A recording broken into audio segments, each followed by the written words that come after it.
Ricardo Valdivia contempló la ciudad desde el ventanal de su oficina, un panorama de luces y poder que se extendía a sus pies como un mapa de sus conquistas. El reflejo en el cristal le devolvía la imagen de un hombre en la cima del mundo. Traje impecable, sonrisa de superioridad y una mirada fría que no admitía fracasos. Acababa de despedir a un joven analista por un error minúsculo en un informe. No le tembló el pulso. En su imperio, la perfección no era una meta, era el punto de partida. Escuchó un golpe suave en la puerta y, sin girarse, supo que era Elena, la empleada de servicio. Ella entraba siempre así, como pidiendo disculpas por existir. Llevaba una bandeja con su café de media tarde, exactamente como le gustaba. Ricardo nunca la miraba a los ojos. Para él, ella era solo parte del mobiliario, una presencia funcional y silenciosa. Cogió la taza sin decir una palabra, sin un gesto de agradecimiento. Ella se retiró con la misma discreción con la que había entrado, una sombra en su mundo de brillos. Unos minutos más tarde, la puerta se abrió de nuevo, esta vez con brusquedad. Era su primo Adrián, su socio y, supuestamente, su mano derecha. La sonrisa de Adrián era más ancha de lo normal, y eso fue la primera señal de alarma. Adrián dijo: «Hola, primo. Tenemos que hablar». Ricardo se sentó en su imponente sillón de cuero. Dijo: «¿Qué ocurre, Adrián? Pareces un niño con un juguete nuevo». Adrián dejó caer una carpeta de cuero sobre el escritorio de caoba. Su voz, habitualmente servil, tenía un filo de acero. Dijo: «El juguete nuevo eres tú, Ricardo. O más bien, todo esto». Abrió la carpeta. Dentro había una serie de documentos legales, con firmas y sellos que Ricardo conocía muy bien. Eran poderes notariales, transferencias de acciones, cláusulas de control absoluto que él mismo había diseñado para proteger su fortuna. El problema era que su firma estaba en todas ellas, cediendo el control total a Adrián. Ricardo se levantó de golpe. Dijo: «¿Qué es esta broma? Yo no he firmado nada de esto». Adrián soltó una carcajada. Respondió: «Claro que sí. Durante meses, cada vez que te pasaba un contrato de rutina, un acuerdo sin importancia, colaba una de estas páginas. Estabas tan ocupado siendo el gran Ricardo Valdivia que nunca te molestaste en leer la letra pequeña». El mundo de Ricardo se tambaleó. Revisó los documentos con manos temblorosas. La traición era tan perfecta, tan meticulosamente planeada, que le revolvió el estómago. Buscó en su mente un error, una escapatoria, pero no la había. Adrián lo había despojado de todo. Dijo: «La empresa, mi empresa». Adrián lo corrigió: «Mi empresa ahora». Y no solo eso. La casa, los coches, las cuentas bancarias. Todo está a mi nombre. Los abogados lo han confirmado esta mañana. Eres legalmente un don nadie». Ricardo lo miró, la furia y la incredulidad luchando en su interior. Dijo: «No puedes hacerme esto. Soy tu familia». Adrián se encogió de hombros. Dijo: «Tú me enseñaste que los negocios no entienden de familia, solo de poder. Y ahora el poder es mío». Dos hombres de seguridad, que Ricardo no reconoció, entraron en la oficina. Adrián señaló a Ricardo y dijo: «Por favor, acompañen al señor Valdivia a la salida. Ya no trabaja aquí. Y asegúrense de que no se lleve nada que no sea estrictamente personal». Los guardias se acercaron. Ricardo, paralizado por la conmoción, no opuso resistencia. Lo escoltaron por los pasillos de la empresa que él había construido desde cero. Los empleados bajaban la mirada, algunos con miedo, otros con una mal disimulada satisfacción. Al llegar a la puerta de su mansión, la historia se repitió. Las cerraduras habían sido cambiadas. Un nuevo equipo de seguridad le impidió el paso. Adrián apareció de nuevo en la puerta, con una pequeña caja de cartón en las manos. Dentro estaban sus efectos personales: un reloj, su cartera vacía y las llaves de un coche que ya no le pertenecía. Adrián dijo: «Esto es todo lo que te queda. Te sugiero que desaparezcas. No querrás que me vea obligado a tomar medidas más desagradables». Ricardo se quedó de pie en la acera, frente a la imponente verja de la que había sido su casa, con la pequeña caja en las manos. El sol de la tarde le daba en la cara, pero sentía un frío glacial que le calaba hasta los huesos. Vio cómo las luces de la mansión se encendían una a una, como estrellas lejanas e inalcanzables. Intentó llamar a sus amigos, a sus contactos, a la mujer con la que salía. Nadie respondió. Su teléfono, de repente, se quedó sin servicio. Adrián también se había encargado de eso. Estaba solo, despojado de todo lo que definía su existencia. El arrogante millonario se había convertido en un espectro en su propia vida, un fantasma expulsado de su propio reino. La noche comenzaba a caer sobre la ciudad, y por primera vez en su vida, Ricardo Valdivia no tenía a dónde ir. Ricardo caminó sin rumbo por las calles que antes dominaba desde su coche de lujo. Ahora, cada bocina le parecía una burla, cada neón publicitario, un recordatorio de la vida que le habían arrebatado. El traje caro que llevaba puesto se sentía como un disfraz ridículo, una cáscara vacía de un hombre que ya no existía. Sus zapatos italianos, diseñados para pisar alfombras persas, protestaban contra el duro e irregular asfalto de las aceras. El hambre comenzó a roerle el estómago, una sensación desconocida y humillante. Intentó entrar en un restaurante de lujo, uno donde solía tener una mesa permanente, pero el portero lo detuvo con una mirada de desprecio. Su aspecto, antes imponente, ahora era el de un hombre desesperado y ligeramente desaliñado. Avergonzado, se alejó, sintiendo las miradas de los transeúntes como agujas en la piel. Se sentó en un banco de un parque, la caja de cartón con sus escasas pertenencias sobre las rodillas. El frío de la noche se intensificaba, y la ciudad, que siempre le había parecido vibrante y llena de oportunidades, ahora se mostraba hostil y amenazadora. Sacó su teléfono una y otra vez, marcando los números de su agenda de memoria, pero el resultado era siempre el mismo: el silencio al otro lado de la línea o un mensaje de voz que se negaba a grabar su súplica. Sus amigos, sus socios, las mujeres que habían reído con él, todos le habían dado la espalda. Eran leales al dinero, no al hombre.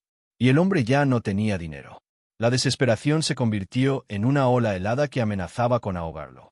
Pensó en su primo Adrián, en su sonrisa triunfante, y una rabia impotente lo consumió.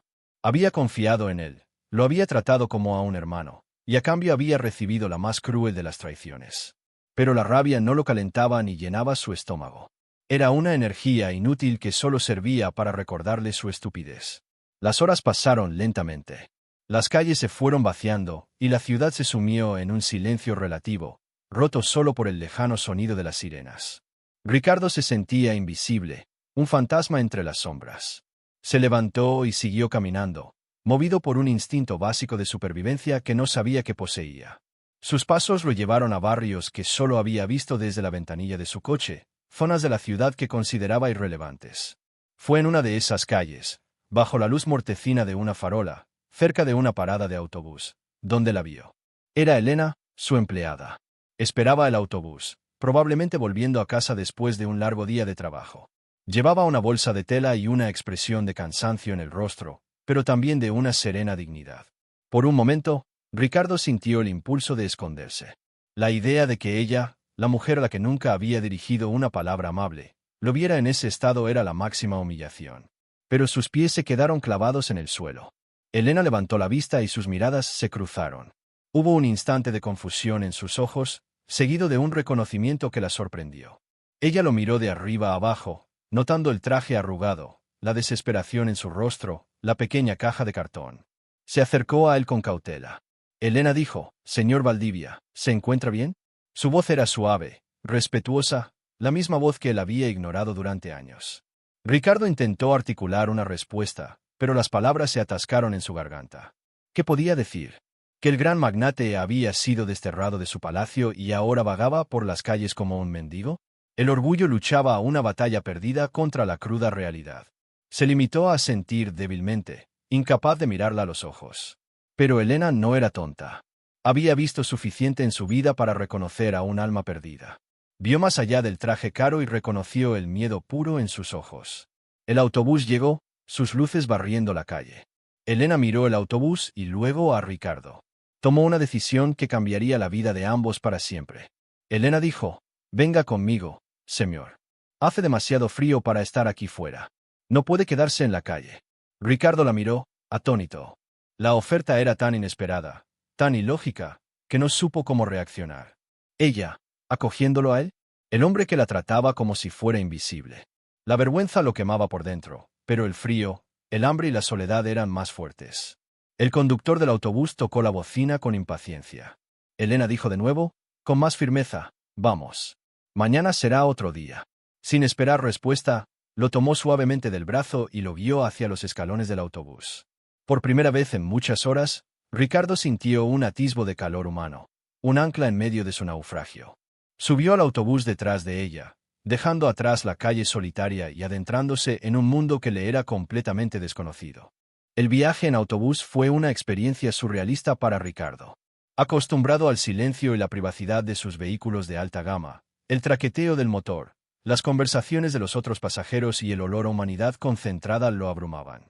Se sentó rígidamente junto a la ventanilla, mirando las luces de la ciudad pasar como manchas borrosas. Elena se sentó a su lado en silencio, respetando su conmoción. No hizo preguntas, no ofreció palabras de consuelo vacías. Su simple presencia era un gesto de una generosidad que Ricardo no podía comprender. Después de lo que pareció una eternidad, el autobús se detuvo en un barrio modesto, de edificios bajos y calles estrechas. Elena se levantó y dijo, «Es aquí». Ricardo la siguió como un autómata, bajando a una calle iluminada por farolas anaranjadas. Caminaron un par de manzanas hasta un edificio de apartamentos de 3 pisos, con la pintura de la fachada ligeramente descascarillada. Subieron por una escalera estrecha hasta el segundo piso. Elena sacó un juego de llaves y abrió una puerta. Dijo, «Bienvenido a mi casa, señor Valdivia. Por favor, no se fije en el desorden». El apartamento era pequeño, casi diminuto en comparación con el ala de invitados de su antigua mansión. Constaba de una pequeña sala de estar que también hacía de comedor, una cocina abierta y un pasillo corto que conducía a 2 puertas. El espacio estaba impecablemente limpio y ordenado, pero era evidente que cada objeto tenía su lugar por necesidad, no por estética. Había fotografías familiares en las paredes, un crucifijo sobre la puerta y cojines de colores vivos en un sofá gastado. El lugar irradiaba un calor y una sensación de hogar que su mansión, fría y minimalista, nunca había tenido. Un joven de unos 16 años salió de una de las habitaciones. Era alto y delgado, con los mismos ojos amables de su madre. Miró a Ricardo con una mezcla de curiosidad y desconfianza. Elena dijo, «Mateo, este es el señor Valdivia. Se quedará con nosotros esta noche». El joven, Mateo, asintió con la cabeza, pero no dijo nada. Su mirada examinaba a Ricardo, al hombre del traje caro que parecía tan fuera de lugar en su modesta sala. Elena se dirigió a la cocina. Dijo, «Debe tener hambre. Prepararé algo de cenar. Aún queda un poco de sopa de lentejas». Ricardo, que solía cenar platos elaborados por chefs privados, solo pudo asentir. El olor de la sopa, recalentándose, llenó el pequeño apartamento. Era un aroma simple, terrenal, que le recordó una infancia lejana que creía haber olvidado. Se sentó en una de las sillas de madera del comedor, sintiéndose torpe y gigantesco en aquel espacio reducido. Mateo se sentó frente a él, observándolo en silencio. Finalmente, el joven habló. Mateo dijo, «¿Eres el jefe de mi madre?» Ricardo tragó saliva. Dijo, «Lo era». La respuesta pareció satisfacer la curiosidad de Mateo, quien volvió a su silencio. Elena sirvió 3 platos de sopa humeante con un trozo de pan. Se sentaron a la mesa. Para Ricardo, cada gesto era un descubrimiento. La forma en que Elena y Mateo compartían una mirada cómplice, la manera en que agradecían la comida antes de empezar. Era un ritual íntimo y sencillo, un universo de afecto del que él nunca había formado parte. Probó la sopa. Estaba deliciosa, caliente y reconfortante. Se dio cuenta de que era la primera comida de verdad que probaba en todo el día y comió con un apetito voraz que lo avergonzó. Elena lo observaba con una compasión tranquila. Después de la cena, Elena le mostró la habitación de Mateo. Dijo, «Usted dormirá aquí. Mateo puede dormir en el sofá por una noche». Ricardo protestó débilmente, pero Elena insistió. La habitación era pequeña, con un escritorio lleno de libros, un póster de un equipo de fútbol en la pared y una cama individual. Elena le dio una camiseta vieja y unos pantalones de chándal de su difunto esposo. La ropa le quedaba un poco justa, pero era limpia y cómoda. Se cambió en el pequeño baño, y al verse en el espejo, casi no se reconoció. El traje de Armani había sido reemplazado por ropa sencilla, y su rostro estaba marcado por el cansancio y la derrota. Cuando se acostó en la cama de Mateo, el colchón era más duro de lo que estaba acostumbrado, y la almohada no era de plumas de ganso. Podía oír los sonidos de la vida del edificio a través de las delgadas paredes, una televisión en el apartamento de al lado, la risa de un niño, el murmullo de Elena y Mateo en la sala. Eran sonidos de una vida normal, una vida que él siempre había considerado inferior y distante. Cerró los ojos, pero el sueño no llegó. La imagen de Adrián, la pérdida de su imperio, la humillación, todo se agolpaba en su mente. Pero en medio de ese torbellino de caos y desesperación, había algo más, el aroma de la sopa de lentejas, la calidez del pequeño apartamento y la inexplicable bondad de una mujer a la que él nunca había considerado una persona real. Estaba en el punto más bajo de su vida, pero por alguna extraña razón, en aquella pequeña habitación, se sentía más seguro que en su enorme y vacía mansión. A la mañana siguiente, Ricardo se despertó con un sobresalto. No fue el suave murmullo de la domótica de su mansión lo que lo sacó del sueño, ni el discreto servicio de café junto a su cama. Fue el sonido agudo de un despertador en la sala, seguido por el murmullo de voces y el olor a café recién hecho. Por un momento, no supo dónde estaba. La luz del sol se filtraba a través de una persiana barata, dibujando rayas en la pared. Vio el póster del equipo de fútbol y recordó. Estaba en casa de Elena, en la habitación de su hijo. Se levantó de la cama sintiendo cada músculo de su cuerpo dolorido, no solo por la tensión del día anterior, sino por haber dormido en una cama que no estaba hecha a medida para su espalda. Se vistió con la ropa prestada y salió de la habitación con timidez. La escena en la pequeña sala de estar era un cuadro de normalidad doméstica. Elena, ya vestida con un uniforme de limpiadora diferente al que usaba en su mansión, estaba preparando el desayuno en la cocina. Mateo, con su mochila al hombro, se tomaba un vaso de leche a toda prisa. Discutían amigablemente sobre un examen de matemáticas. Al ver a Ricardo, se hizo un breve silencio. Elena le sonrió amablemente. Dijo, «Buenos días, señor Valdivia. ¿Durmió bien? Hice café, sírvase si gusta». Mateo lo saludó con un movimiento de cabeza y salió por la puerta. Dijo, «Adiós, mamá». «Adiós, señor». Ricardo se quedó de pie, sin saber qué hacer. Se sentía como un intruso en su rutina matutina. Se sirvió una taza de café en una taza desconchada. El café era fuerte y amargo, muy diferente de las mezclas exóticas que solía beber, pero le supo a gloria. Elena terminó de arreglarse y cogió su bolso. Dijo, «Tengo que irme a mi otro trabajo. Usted puede quedarse aquí, por supuesto. Hay comida en la nevera. Siéntase como en su casa». La frase «siéntase como en su casa» resonó en su cabeza con una ironía dolorosa. Su casa ya no existía. Antes de irse, Elena se detuvo en la puerta. Dijo, «Señor Valdivia, sé que esto es difícil, pero no pierda la esperanza. Las cosas pueden cambiar». Y con esas sencillas palabras, se fue, dejándolo solo en el apartamento silencioso. El silencio era abrumador. En su antigua vida, el silencio era un lujo que compraba. Aquí, era un vacío que magnificaba su soledad y su impotencia. No tenía teléfono, ni dinero, ni un plan. Era un prisionero en aquel pequeño apartamento que, paradójicamente, era su único refugio. Impulsado por una necesidad de hacer algo, cualquier cosa, decidió explorar su nuevo entorno. La nevera contenía alimentos básicos, huevos, leche, verduras. Abrió los armarios y encontró paquetes de pasta, arroz, latas de tomate. Todo era simple, funcional.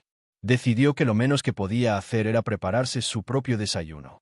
Una tarea aparentemente sencilla que se convirtió en un desafío monumental. Buscó la cafetera y no la encontró. Vio una pequeña greca italiana y no tuvo ni idea de cómo usarla. Intentó hacer unos huevos fritos, pero calculó mal el calor y el aceite salpicó por toda la cocina, quemándole la mano. Terminó con unos huevos revueltos medio quemados y un desastre en la encimera. Mientras comía su magro desayuno, se sintió profundamente inútil. Había dirigido un imperio empresarial multimillonario, negociado tratos que cambiaban el panorama económico, pero no era capaz de prepararse un desayuno decente. Siempre había tenido gente para hacer esas cosas por él. Elena, el chef, los asistentes. Se dio cuenta de la magnitud de su dependencia. No era solo el dinero lo que había perdido, era su capacidad para funcionar como un ser humano básico. El resto del día lo pasó en un estado de letargo, sentado en el sofá, mirando por la ventana a la gente que pasaba por la calle. Vio a niños jugando, a vecinos charlando, a repartidores haciendo su trabajo. Era un ecosistema de vida real del que él nunca había sido parte. Por la tarde, la puerta se abrió y entró Mateo. El joven lo miró, luego miró el desastre que aún quedaba en la cocina y suspiró. Sin decir una palabra, empezó a limpiar. Ricardo se sintió avergonzado. Se levantó y dijo, «Déjame ayudarte». Mateo lo miró con sorpresa. Dijo, «No te preocupes, yo lo hago». Pero Ricardo insistió. Torpemente, intentó fregar los platos, creando más espuma de la necesaria y salpicando agua por todas partes. Mateo, con una paciencia que desmentía su edad, le enseñó cómo hacerlo correctamente. Fue la primera lección de humildad de Ricardo. Aprender a fregar un plato de un adolescente en la cocina de su empleada. Esa tarde, mientras esperaban que Elena volviera a casa, Mateo hizo sus deberes en la mesa del comedor. Ricardo lo observó. El chico estaba atascado con un problema de álgebra. Ricardo, que siempre había tenido una mente brillante para los números, se acercó. Dijo, a ver, quizás pueda ayudarte. Al principio, Mateo se mostró escéptico, pero a medida que Ricardo le explicaba el problema, desglosándolo en pasos sencillos, la expresión del chico cambió. Entendió el concepto. Mateo dijo, vaya, lo explicas mejor que el profesor. Por primera vez en 2 días, Ricardo sonrió. Una sonrisa genuina, no la sonrisa calculadora de los negocios. En ese pequeño momento, ayudando a un chico con sus deberes, sintió una chispa de propósito que no tenía nada que ver con el poder o el dinero. Era algo pequeño, pero era real. Los días se convirtieron en una semana, y la rutina en el pequeño apartamento de Elena se fue estableciendo. Ricardo ya no era un invitado torpe, sino una presencia constante, casi parte del mobiliario. Había aprendido los ritmos de la casa, el madrugón de Elena para su primer trabajo, la prisa de Mateo para ir al instituto, las tardes tranquilas y las noches en las que los tres compartían una cena sencilla. Su orgullo, antes una fortaleza inexpugnable, se había erosionado, dejando al descubierto a un hombre vulnerable y perdido. Pero en esa vulnerabilidad, algo nuevo comenzaba a crecer. Empezó a asumir pequeñas responsabilidades en la casa. Aprendió a usar la cafetera, a mantener la cocina limpia después de sus fallidos intentos culinarios, e incluso a doblar la ropa. Cada tarea doméstica era un ejercicio de humildad. Descubrió un respeto profundo por el trabajo que Elena realizaba día tras día, no solo en su casa, sino en las casas de otros, como la suya propia. El trabajo invisible que él nunca había valorado. Una tarde, mientras Elena descansaba en el sofá después de una jornada de 12 horas, Ricardo la observó. Vio las líneas de cansancio en su rostro, la forma en que se frotaba los pies doloridos. Sintió una punzada de culpa y vergüenza. Él había sido uno de los que contribuían a ese agotamiento, uno de los que la trataban como a una máquina. Se sentó a su lado, algo que nunca habría hecho en su vida anterior. Dijo, Elena, quiero darte las gracias. Por todo. Ella abrió los ojos y le sonrió débilmente. Respondió, no tiene que agradecerme, señor. Cualquiera habría hecho lo mismo. Ricardo negó con la cabeza. Dijo, no, no es verdad. Nadie más lo hizo. Tú fuiste la única. Por favor, llámame Ricardo. El señor Valdivia ya no existe. Fue la primera conversación real que tuvieron. Le contó, con dificultad, la historia de la traición de Adrián. No para pedir compasión, sino porque sentía la necesidad de que ella entendiera. Elena lo escuchó sin interrumpir, su expresión llena de una empatía silenciosa. Cuando terminó, ella no lo juzgó. Simplemente dijo, el dinero va y viene, Ricardo. Lo que importa es la clase de persona que eres. Sus palabras, sencillas y directas, lo golpearon con más fuerza que cualquier discurso de un gurú financiero. En los días siguientes, Ricardo se propuso ser útil. Se convirtió en el tutor no oficial de Mateo. Descubrió que tenía un talento natural para la enseñanza. Ayudaba a Mateo no solo con las matemáticas, sino también con la historia y la literatura. Veía cómo las notas del chico mejoraban y sentía una satisfacción que ningún negocio cerrado le había dado jamás. A cambio, Mateo le enseñaba cosas sobre el mundo real, cómo usar el transporte público, dónde encontrar las mejores ofertas en el mercado del barrio, e incluso cómo jugar a los videojuegos, una actividad que a Ricardo le pareció absurdamente complicada pero extrañamente divertida. Una tarde, mientras caminaba por el barrio, se fijó en una pequeña tienda de ultramarinos en una esquina. El dueño, un hombre mayor llamado Don Manuel, se quejaba de que las cuentas no le salían y de que las grandes cadenas de supermercados lo estaban ahogando. Ricardo, movido por un impulso, entró en la tienda. Observó el desorden de los productos, la forma ineficiente en que se llevaba el inventario, el libro de contabilidad escrito a mano y lleno de tachones. Vio la oportunidad de aplicar sus conocimientos a una escala diferente. Le ofreció a don Manuel su ayuda, de forma gratuita. Le dijo, he trabajado en finanzas. Quizás pueda ayudarle a organizar sus números. Don Manuel, escéptico al principio, aceptó de mala gana. ¿Qué podía perder? Ricardo pasó los siguientes días en la pequeña tienda, creando un sistema de inventario simple en un viejo cuaderno, organizando los libros de contabilidad y sugiriendo pequeñas estrategias para atraer a más clientes, como ofrecer productos frescos del mercado local. Trabajó con una dedicación que sorprendió a don Manuel y a sí mismo. No había millones en juego, solo la supervivencia de un pequeño negocio familiar. Al final de la semana, don Manuel miró las cuentas organizadas y vio, por primera vez en meses, un pequeño margen de beneficio. El anciano, con los ojos llorosos, le dio un fuerte abrazo a Ricardo. Luego, insistió en pagarle. Metió en su mano un fajo de billetes arrugados. No era mucho, una cantidad que Ricardo habría gastado antes en una sola copa de vino. Pero para el Ricardo de ahora, ese dinero significaba el mundo. Era el primer dinero que ganaba con su propio esfuerzo desde que lo había perdido todo. Esa noche, en lugar de que Elena cocinara, Ricardo usó el dinero para comprar los ingredientes para una cena especial. Compró pollo, verduras frescas e incluso una pequeña botella de vino. Cocinó para Elena y Mateo, un plato sencillo que había aprendido a hacer viendo tutoriales en el teléfono de Mateo. La comida no era perfecta, pero la preparó con gratitud. Mientras cenaban, Ricardo levantó su copa. Dijo, quiero brindar por los nuevos comienzos. Elena y Mateo lo miraron, sonriendo.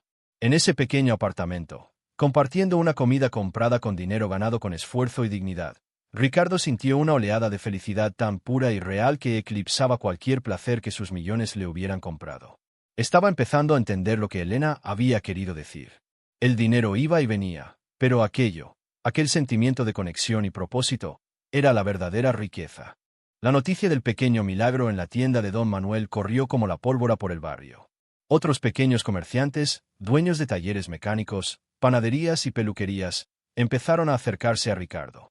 Al principio con timidez, luego con una creciente confianza. Le pedían consejos sobre cómo gestionar sus finanzas, cómo optimizar sus pequeños negocios para competir con las grandes empresas. Ricardo se encontró de repente con una nueva vocación. Pasaba sus días yendo de un local a otro, usando su mente estratégica no para acumular fortunas, sino para ayudar a la gente a mantener sus sueños a flote. No cobraba grandes honorarios. A menudo, le pagaban con productos, una cesta de pan recién hecho, un corte de pelo gratis, una reparación en el viejo reloj que había heredado de su padre. Cada uno de estos pagos en especie tenía más valor para él que cualquier transacción bursátil de su pasado. Se sentía parte de una comunidad, un engranaje útil en un mecanismo de ayuda mutua. Con el poco dinero que ganaba, insistía en contribuir a los gastos de la casa de Elena. Compraba la comida, pagaba alguna factura, pequeños gestos que le devolvían una parte de su dignidad perdida. Elena al principio se negaba a aceptarlo, pero Ricardo insistió. Dijo, soy parte de esta casa ahora, Elena. Y en una familia, todos contribuyen. La palabra familia quedó flotando en el aire entre ellos, cargada de un significado que ambos entendían pero que ninguno se atrevía a verbalizar. Mientras tanto, en el otro extremo de la ciudad, en la opulenta oficina que una vez fue de Ricardo, Adrián Valdivia no estaba tranquilo. Había conseguido el imperio, pero vivía con el miedo constante de que su primo resurgiera de sus cenizas. Ricardo era brillante y tenaz, y Adrián sabía que no se quedaría de brazos cruzados para siempre. Contrató a un investigador privado para que lo localizara, para asegurarse de que estaba neutralizado. Al principio, el investigador no encontró nada. Ricardo Valdivia parecía haberse desvanecido. Pero finalmente, una pista lo llevó al modesto barrio donde ahora vivía. El investigador le entregó a Adrián un informe con fotografías. En ellas se veía a Ricardo hablando con tenderos, cargando cajas de fruta, riendo con un grupo de mecánicos. Adrián miró las fotos con una mezcla de desprecio y desconcierto. ¿Aquel era el temido tiburón de los negocios? ¿Reducido a ser el consejero de un puñado de comerciantes de poca monta? Le pareció patético, pero también peligroso. Un hombre que no tiene nada que perder, es impredecible. Y la posibilidad de que Ricardo estuviera tramando su venganza desde las sombras lo carcomía. Decidió que tenía que cortar el problema de raíz. Una tarde, un coche negro y lujoso, tan fuera de lugar en aquellas calles como lo había estado Ricardo al principio, se detuvo frente al edificio de Elena. Adrián bajó del coche, su traje caro y su aire de arrogancia creando un campo de fuerza a su alrededor. Ricardo estaba en la acera, ayudando a una vecina a subir sus bolsas de la compra. Cuando vio a Adrián, su cuerpo se tensó. El pasado y el presente chocaban violentamente en aquella modesta calle. Adrián se acercó al con una sonrisa burlona. Dijo, vaya, mira lo que encontré. El gran Ricardo Valdivia, el rey de la ciudad, convertido en el chico de los recados del barrio. Ricardo mantuvo la calma. Dijo, ¿qué quieres, Adrián? Adrián sacó un sobre de su chaqueta. Dijo, he venido a hacerte una oferta. Sé que estás planeando algo. Una venganza, una demanda. Quiero que pares. En este sobre hay dinero suficiente para que te marches lejos, para que empieces una nueva vida en otro país y te olvides de todo esto. Es más de lo que mereces, pero soy generoso. Ricardo ni siquiera miró el sobre. Dijo, no quiero tu dinero. Adrián soltó una carcajada. Respondió, no seas estúpido. ¿Qué tienes aquí? ¿Una vida de mediocridad? ¿Viviendo de la caridad de tu sirvienta? La mención de Elena hizo que la sangre de Ricardo hirviera. En ese momento, Elena salía del portal del edificio, de vuelta de su trabajo. Vio la escena, el coche de lujo, al hombre elegante enfrentándose a Ricardo, y se detuvo, preocupada. La mirada de Adrián se posó en ella, cargada de desdén. Dijo, aquí está tu salvadora. Dime, ¿cuánto te paga por tus servicios? ¿O es que ahora ofreces algo más que limpiar el polvo? El insulto fue tan vil que Ricardo sintió un impulso de golpearlo. Pero se contuvo. En su lugar, hizo algo que sorprendió a Adrián y a sí mismo. Se interpuso entre su primo y Elena, protegiéndola. Miró a Adrián directamente a los ojos, y su voz, tranquila pero firme, resonó en la calle. Dijo, lárgate de aquí, Adrián. No tienes nada que yo quiera. Antes, te habría destruido por lo que hiciste. Pero ahora me das lástima. Tienes todo el dinero del mundo, pero estás vacío por dentro. Yo, en cambio, he encontrado algo que tu dinero nunca podrá comprar. Adrián se quedó sin palabras por un instante, desconcertado por la reacción de Ricardo. No había miedo en sus ojos, ni rabia ciega. Había una serenidad y una fuerza que nunca antes le había visto. Adrián gruñó, arrojó el sobre al suelo y volvió a su coche. Dijo, te arrepentirás de esto, Ricardo. Te lo juro. El coche se alejó, dejando un rastro de humos y silencio. Ricardo se giró hacia Elena. Ella lo miraba con los ojos brillantes, llenos de una emoción que no era lástima, sino admiración. Había visto al hombre que era ahora, un hombre que no luchaba por un imperio, sino por su honor y por las personas que le importaban. En ese momento, en esa acera de un barrio humilde, Ricardo Valdivia nunca se había sentido tan rico. La confrontación con Adrián marcó un punto de inflexión. Para Ricardo, fue la confirmación definitiva de que su antigua vida había quedado atrás, no como una pérdida, sino como una liberación. Para Elena, fue la prueba irrefutable de la transformación del hombre al que había acogido. La barrera invisible que aún existía entre ellos, la del antiguo jefe y la empleada, se desvaneció por completo. En su lugar, surgió una conexión más profunda, cimentada en el respeto mutuo y un afecto creciente. Su convivencia en el pequeño apartamento adquirió una nueva dinámica. Ya no eran solo compañeros de piso por necesidad, sino compañeros de vida. Compartían las tareas, las preocupaciones y, cada vez más, las risas. Ricardo descubrió el sentido del humor de Elena, una chispa de picardía que rara vez mostraba al mundo. Elena, a su vez, descubrió la vulnerabilidad de Ricardo, su miedo a fallar de nuevo y su genuino deseo de ser una mejor persona. Las noches, después de que Mateo se iba a dormir, se quedaban hablando en la sala de estar. Ricardo le contaba historias de su vida de opulencia, pero no con nostalgia, sino con la distancia de quien analiza un pasado ajeno. Hablaba de la soledad en medio de las fiestas multitudinarias, de la superficialidad de las relaciones basadas en el interés. Elena, por su parte, le abrió su corazón. Le habló de su difunto esposo, un hombre bueno y trabajador al que había perdido demasiado pronto. Le contó sus sueños para Mateo, su esperanza de que tuviera las oportunidades que ella nunca tuvo. En esas conversaciones nocturnas, dos mundos que parecían irreconciliables se encontraron y se entendieron. Una noche, un recuerdo doloroso asaltó a Ricardo. Era el aniversario de la muerte de su madre, un evento que en su vida anterior solía ignorar o ahogar en trabajo y distracciones. Pero en la quietud del apartamento de Elena, el dolor emergió con una fuerza inesperada. Elena lo encontró en la cocina, mirando por la ventana con una expresión de profunda tristeza. No le preguntó qué pasaba. Simplemente le preparó una taza de té y se sentó a su lado en silencio. Ricardo, con la voz quebrada, le habló de su madre, de cómo se había distanciado de ella en su obsesiva búsqueda del éxito y de cómo se arrepentía de no haber estado a su lado en sus últimos días. Elena lo escuchó, y cuando terminó, le puso una mano sobre la suya. Dijo, ella lo sabía, Ricardo. Sabía que la querías.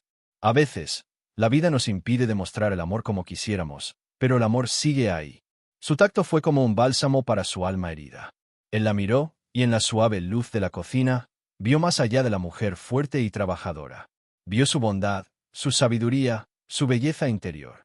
Sintió un impulso irrefrenable de acercarse, de acortar la distancia que los separaba. Pero el miedo lo detuvo. ¿Qué podía ofrecerle él? Un hombre sin futuro, viviendo de su caridad. Unos días después, el destino volvió a ponerlos a prueba. Mateo cayó enfermo con una fiebre muy alta. Elena estaba desesperada. No podía faltar a sus trabajos, pero tampoco podía dejar a su hijo solo. Sin dudarlo un segundo, Ricardo tomó las riendas. Dijo: «Ve a trabajar tranquila, Elena. Yo me quedo con él». Pasó todo el día cuidando de Mateo. Le preparó caldos, le puso paños fríos en la frente, le leyó en voz alta para distraerlo. Se sentó junto a su cama, velando su sueño, con una dedicación que nunca había sentido por nadie. Cuando Elena regresó por la noche, agotada y preocupada, encontró a Mateo durmiendo plácidamente, con la fiebre ya baja, y a Ricardo dormitando en una silla a su lado. La imagen la conmovió profundamente. Se acercó y le tocó el hombro con suavidad. Él se despertó de golpe. Dijo: «Está mejor. La fiebre ha bajado». Se quedaron de pie, uno junto al otro, en la penumbra de la habitación, observando al chico dormir. En ese silencio compartido, en esa preocupación común, su vínculo se selló de una manera irrevocable. Ya no había dudas ni barreras. Eran un equipo. Eran una familia. Elena, con lágrimas en los ojos, le susurró: «Gracias, Ricardo. No sé qué habría hecho sin ti». Él le tomó la mano. Sus dedos se entrelazaron de forma natural, como si siempre hubieran estado destinados a encontrarse. Ricardo dijo: «Yo soy el que tiene que darte las gracias, Elena. Tú me salvaste. Me diste un hogar cuando no tenía nada. Y me enseñaste lo que de verdad importa». Se miraron a los ojos, y en esa mirada, se dijeron todo lo que las palabras no podían expresar. La tensión romántica que había estado creciendo entre ellos finalmente encontró su cauce. Lentamente, Ricardo se inclinó y la besó. Fue un beso tierno, lleno de gratitud, de respeto y de una promesa de futuro. En aquella pequeña habitación, mientras el mundo dormía, dos almas solitarias finalmente habían encontrado su hogar, el uno en el otro. La experiencia de ayudar a los comerciantes del barrio había plantado una semilla en la mente de Ricardo. Se dio cuenta de que su conocimiento no era inútil sin un gran capital detrás. Podía aplicarse a pequeña escala, con un impacto real y directo en la vida de las personas. La idea comenzó a tomar forma. Una pequeña consultoría para emprendedores locales, un servicio asequible que les ofreciera las herramientas para competir y prosperar. Habló de su idea con Elena, no como un sueño lejano, sino como un plan concreto.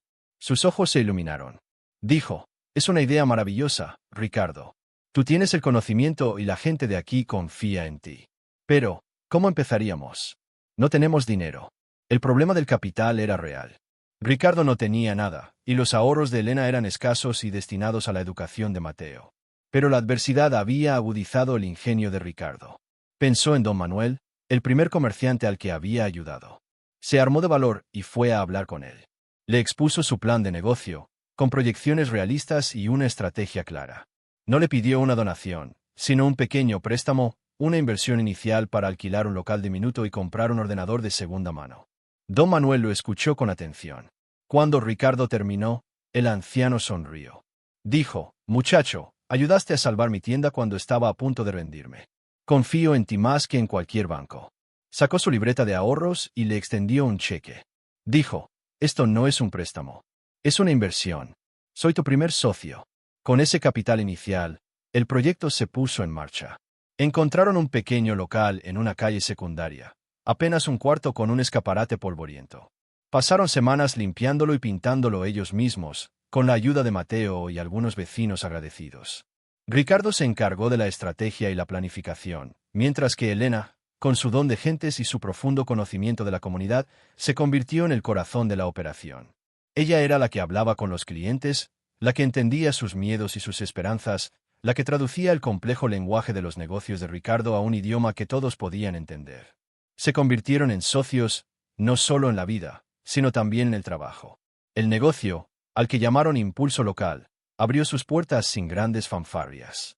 Al principio, los clientes llegaban a cuentagotas. Pero el trabajo bien hecho y el boca a boca hicieron su magia. La panadera a la que ayudaron a gestionar sus costes de producción recomendó sus servicios al carnicero. El carnicero se lo contó al dueño del taller mecánico. Poco a poco, su pequeña oficina se llenó de vida. Ricardo ya no llevaba trajes de miles de dólares, sino vaqueros y camisas sencillas.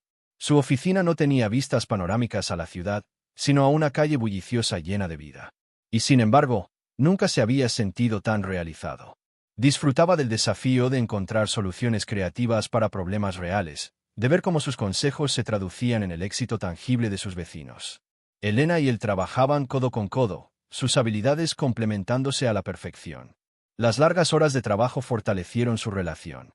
Compartían el estrés de las facturas por pagar y la alegría de cada pequeño triunfo. Las miradas cómplices, las manos que se rozaban al pasarse un documento, los cafés compartidos a última hora de la noche, todo construía una intimidad sólida y profunda. Su amor, que había nacido en la adversidad, florecía ahora en la esperanza de un proyecto común. Una tarde, mientras cerraban la oficina, Elena se apoyó en el marco de la puerta, observándolo. Dijo, ¿sabes una cosa? Nunca te he visto tan feliz. Ni siquiera en aquella mansión enorme, rodeado de lujos. Ricardo levantó la vista de sus papeles y le sonrió. Se acercó a ella y la rodeó con sus brazos. Dijo, es porque nunca fui feliz allí. La felicidad no estaba en las cosas que tenía, sino en lo que me faltaba. Y lo que me faltaba eras tú. Se quedaron abrazados, mirando su pequeña oficina, un humilde testimonio de su nueva vida. No era un imperio, no generaba millones, pero estaba construido sobre cimientos de honestidad, esfuerzo y comunidad. Era un negocio con alma. En ese momento, Ricardo entendió que la traición de Adrián no había sido el final de su vida, sino el doloroso pero necesario comienzo de la verdadera. Había tenido que perderlo todo para encontrarse a sí mismo y para descubrir un amor que era más valioso que cualquier fortuna. El camino por delante no sería fácil, pero por primera vez en mucho tiempo, Ricardo Valdivia miraba hacia el futuro no con la arrogancia del poder, sino con la serena confianza de un hombre que había encontrado su verdadero lugar en el mundo. Los meses pasaron, trayendo consigo las estaciones y un crecimiento lento pero constante para impulso local. La pequeña oficina se había convertido en un punto de referencia en el barrio. Era un lugar donde los sueños de los pequeños empresarios encontraban un oído atento y una mente brillante dispuesta a ayudar. Ricardo ya no era visto como el millonario caído en desgracia, sino como Ricardo, el hombre que sabía de números y que te hablaba con franqueza y respeto. Su reputación se basaba en la confianza, no en el miedo. La vida en el apartamento de Elena también había cambiado. Con los ingresos de la consultoría, aunque modestos, pudieron permitirse algunas mejoras. Compraron un sofá nuevo, pintaron las paredes y Ricardo insistió en que Elena dejara su segundo trabajo, el de la noche, para que pudiera descansar y dedicar más tiempo a la consultoría y a sí misma. La dinámica familiar se había consolidado. Ricardo ya no era un invitado, era el pilar junto a Elena. Para Mateo, se había convertido en una figura paterna, un mentor y un amigo. Jugaban al fútbol en el parque, discutían sobre libros y películas, y Ricardo lo ayudaba a pensar en su futuro, en la universidad, en las carreras que podría seguir. Le abrió un mundo de posibilidades que Mateo nunca había imaginado. Una tarde, Ricardo recibió una carta. El remite era de un prestigioso bufete de abogados. Por un momento, su corazón se detuvo, temiendo que Adrián hubiera encontrado una nueva forma de atormentarlo. Pero el contenido de la carta era inesperado. Un antiguo socio de los inicios de su carrera, un hombre al que Ricardo había ayudado desinteresadamente mucho antes de volverse arrogante y despiadado, había fallecido y le había dejado una parte considerable de sus acciones en una empresa tecnológica en pleno auge. No era la fortuna que había perdido, pero era una suma de dinero significativa, suficiente para cambiar sus vidas de nuevo. Esa noche, les enseñó la carta a Elena y a Mateo. La reacción de Elena fue de una alegría contenida. Dijo, «Esto es increíble, Ricardo. Podrías recuperar una parte de tu antigua vida. Podríamos mudarnos de aquí, a una casa más grande». Ricardo la miró y luego miró a su alrededor, al pequeño apartamento que lo había acogido en su peor momento. Vio las fotos en la pared, el sofá nuevo, la mesa donde compartían cada comida. Dijo, «Elena, este es mi hogar. No quiero una mansión. No quiero volver a esa vida. Este dinero es una oportunidad, sí, pero no para volver atrás. Es para construir un futuro mejor, aquí». Decidió invertir la mayor parte del dinero en impulso local. Contrataron a más personal del barrio, ampliaron sus servicios y crearon un pequeño fondo de microcréditos para ayudar a los emprendedores que no tenían acceso a la financiación bancaria. Una parte del dinero la destinó a un fondo para los estudios universitarios de Mateo, asegurando su futuro. Y con el resto, hizo algo que llevaba tiempo queriendo hacer. Un fin de semana, llevó a Elena y a Mateo a un pequeño pueblo en la costa. Había alquilado una casita frente al mar. Era la primera vez que Elena veía el océano. La expresión de asombro y felicidad en su rostro fue el mayor rendimiento que cualquier inversión le había dado jamás a Ricardo. Esa noche, mientras paseaban por la orilla, con Mateo corriendo delante persiguiendo las olas, Ricardo se detuvo. Sacó una pequeña caja del bolsillo. No contenía un diamante ostentoso, sino un anillo sencillo, con una pequeña piedra azul como el mar. Se arrodilló en la arena. Dijo: Elena Morales, me acogiste cuando no era nadie. Me enseñaste lo que es la humildad, la bondad y el amor verdadero. Has transformado mi vida y me has hecho el hombre que soy hoy. No puedo imaginar mi vida sin ti y sin Mateo. ¿Quieres casarte conmigo? Las lágrimas rodaron por las mejillas de Elena mientras asentía, incapaz de hablar. Ricardo le puso el anillo en el dedo. Se besaron bajo la luz de la luna, con el sonido de las olas como única música.